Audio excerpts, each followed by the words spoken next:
Hello everyone and welcome back. So today I am doing my April wrap-up, which is also going to be about my O.W.Ls Readathon wrap-up because I did the O.W.Ls in April. So I'm going to talk about all of the books that I read, what exams that I passed for the O.W.Ls, and also to how I felt about doing a readathon, as this was the first one I've done. So let's get started.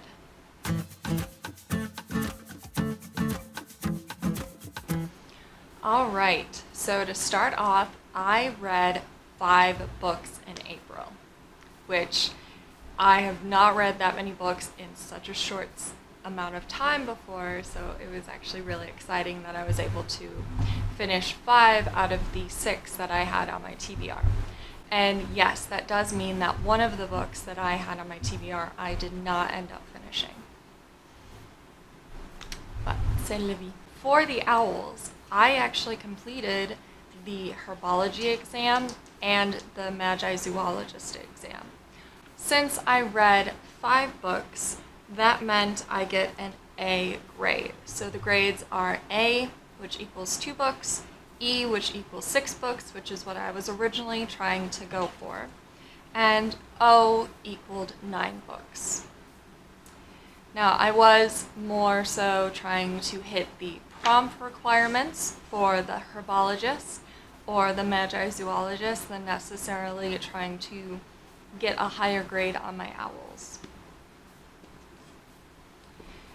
So, for those who may not know, what is the O.W.Ls Readathon, what is a herbologist, Magi zoologist, I'm just throwing out all these crazy things. Basically, Book Roast, who's another YouTuber, did an amazing job figuring out the logistics of this readathon, which is based on the O.W.Ls in the Wizarding World of Harry Potter. I decided to participate because it sounded really fun and intriguing, and you could do participating in 2 different ways. You could either do it just on grades or you could do it on careers. I did it on careers, and the 2 that I chose was Magi zoologist and herbologist.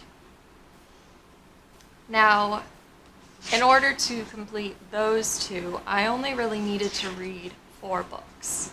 And I am happy to say that I managed to read all 4 of the required books and 1 of the extra effort books. So, let's get into the books that I read. To start off, I read A Town in a Cinnamon Toast by B.B. Haywood. This was a murder mystery in a small town on the East Coast. It's actually a series called A Candy Holiday series. And it is one of those like cozy murder mystery books. So it was a quick read, and I ended up giving this a 3.5 when I first read it. Now, I have my own review, and then I have the review that I give on Goodreads because you can't do half stars, which they really should let you. But because I had to decide, is this really a 3 or is this a 4-star book? I decided to give it 4 stars on Goodreads because it made me want to read the rest of the series. And that to me meant that it was well written enough to inspire more reading, which is always a good thing. So 3.5 for personal record and 4.0 on Goodreads. And I do recommend, if you like the cozy murder mysteries, that you guys pick this up. Now, and also too, I almost forgot, this counted as my herbology exam because it has plants on the cover. And herbology was an exam for both the Magi zoologist and the herbologist O.W.Ls. So, next up, I read Celtic Tales of Magic and Enchantment by Liam McEuston. Now, this is a collection of short fairy tales, and it has beautiful illustrations in between the chapters. It reminded me of reading old fairy tales like Cinderella or Snow White, except it's the Celtic version. And when I finished reading this, I gave it 3 stars. It's a solid 3 stars. There was room for improvement because honestly, the stories were very short and to the point, and I wanted more details. I was hungry for more details, more descriptions. Like, I wanted a full-length novel of each story, but obviously these were more so the original true tellings than necessarily any retelling, imagined, reworked book.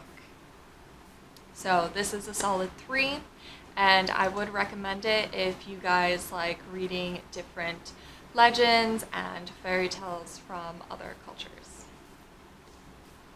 And this, I don't know why I'm forgetting, and this counted for my Care of Magical Creatures exam, which is actually for both the Magi Zoologist and the Herbologist Owls.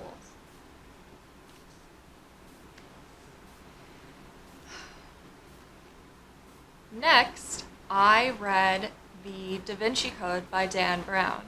Now, I had not read any of Dan Brown's books before, didn't really know anything about them, just knew about the movie.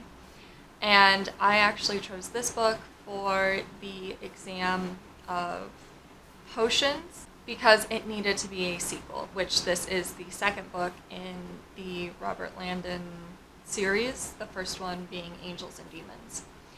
This book is a thriller mystery set in France and a little bit of England, and it has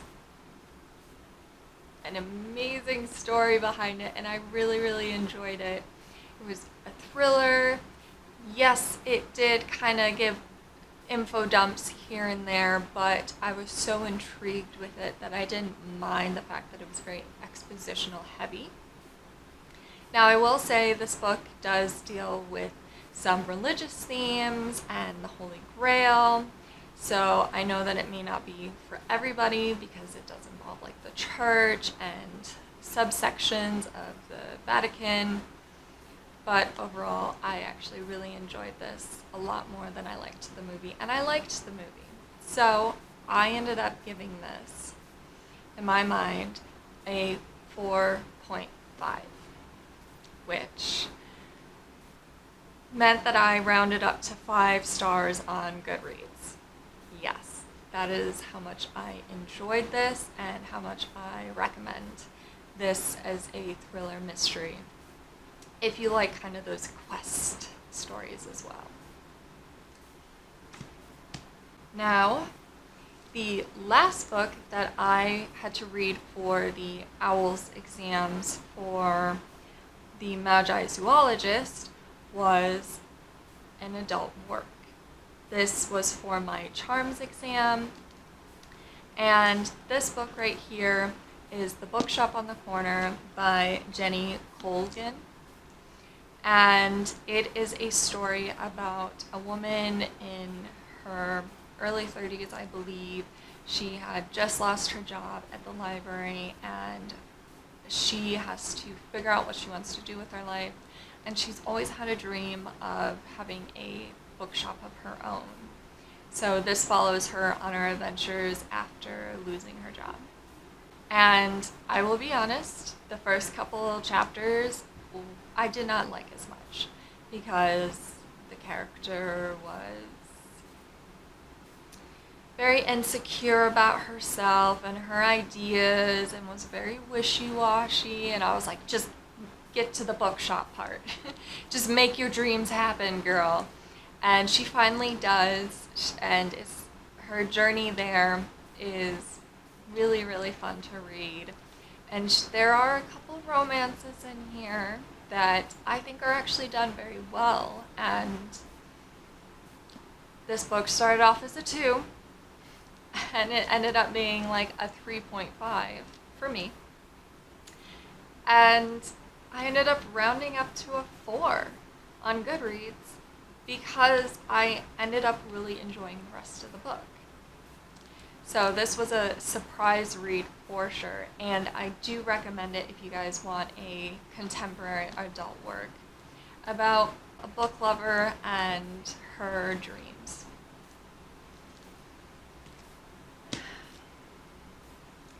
Now, those 4 books concluded the OWL exam basically for me in terms of the career section.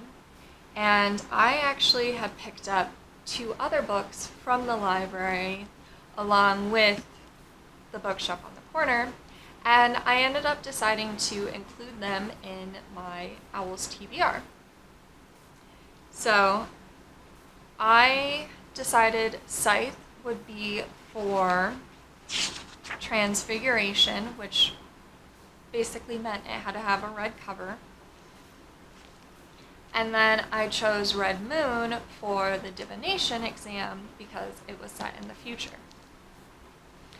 Again, I did not have to read these books. I did not have to finish these books because they really did not affect my OWLs exam, but I wanted to push myself because they both sounded really interesting and I wanted to read them. So I actually finished Scythe this month, and this book is about a utopia where humans have conquered death and disease and political strife and all the things in the world that made it bad. The only problem is they still have to deal with overpopulation, so as a result they created a group called the Scythes to kill people in order to curb overpopulation. Now, there are rules in place to prevent overkilling, but the world of the Scythes is delved into in this book because our 2 main characters end up becoming apprentices to become Scythes themselves. And this book makes you think about compassion, humans in general, mortality. Like, I really enjoyed it. There were some things that I had to question, like, why in the world did they have to have people killing each other? Because it almost went from murder is bad to murder is godlike. And they had, obviously, because they're humans doing it, there came in personal gain and political infighting with this group. And I may not be doing it full justice, but it is a really good YA novel. Because the 2 characters are like 16, I think. But these characters have to make hard choices and live with their choices, and you get to see them change and grow, which is really exciting. And I really did enjoy that these characters did not just kind of stay flat. Like, their thoughts and opinions about life and death change, and there's some twists and turns. So I gave this book a 4.5, and I did debate, did I want to give it a 4 or did I want to give it a 5?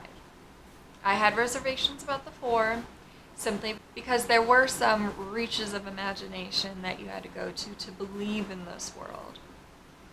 But at the same time, I did enjoy it. So I ended up giving it a 5 on Goodreads. So if you're counting, I gave 2 books 4.5s and rounded them up to 5 stars. I gave another 2 books 3.5 stars and rounded them up to 4 stars. And I gave one book a 3-star solid review. Now, you may all be wondering, why haven't you talked about Red Moon? Because I did not finish Red Moon. I DNF'd the book. Yes.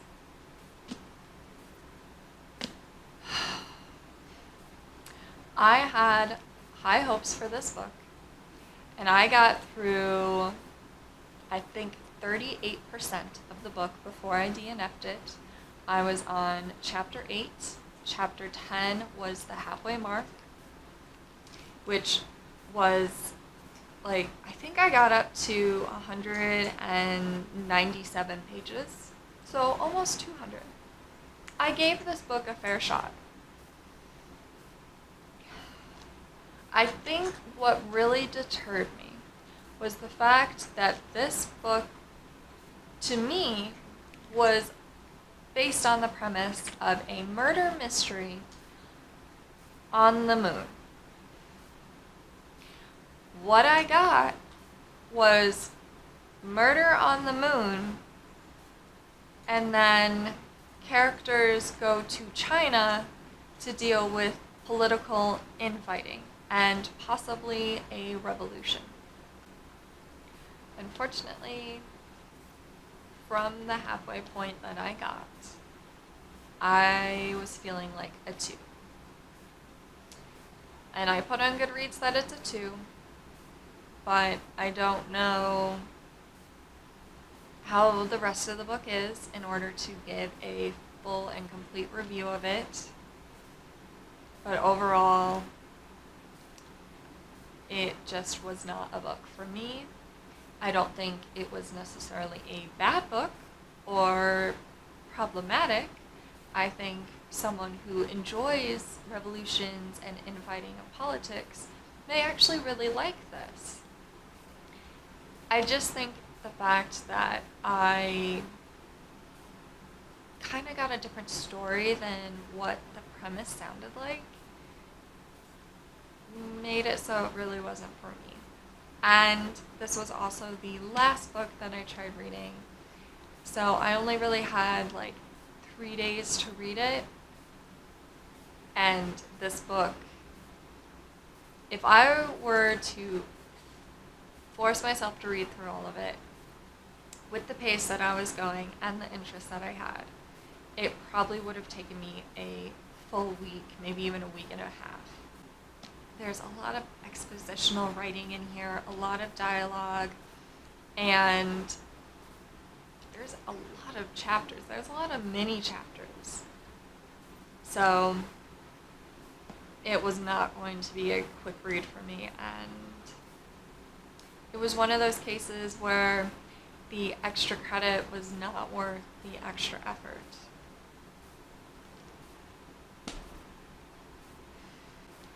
So, those were the 6 books that I started off the O.W.Ls with, 5 of which I completed, 1 of which I did not.